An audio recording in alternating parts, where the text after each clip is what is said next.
Sebanyak 10.000 dosis vaksin Sinovac yang baru tiba dari Dinas Kesehatan Provinsi Aceh ke Dinas Kesehatan Aceh Barat Daya langsung disimpan di gudang penyimpanan vaksin kantor Dinkes setempat. Dosis vaksin tersebut nantinya akan disalurkan ke 13 puskesmas dan 1 rumah sakit umum daerah Tengku Pekan yang ada di kabupaten setempat. Dosis vaksin ini juga diperuntukkan kepada masyarakat umum, remaja hingga lansia di wilayah itu.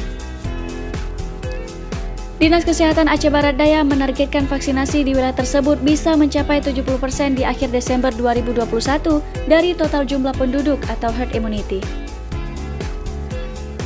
Mansuri, Kasih Surveillance dan Imunisasi Dinas Kesehatan Kabupaten Aceh Barat Daya mengatakan, selama ini pihak Dinas Kesehatan terus melakukan sosialisasi protokol kesehatan COVID-19 kepada warga.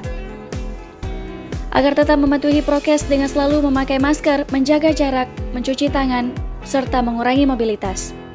Capaian vaksinasi sampai hari ini sudah 44,71 itu dosis 1 dan dosis kedua 26,67 dan dosis ketiga 83,8%.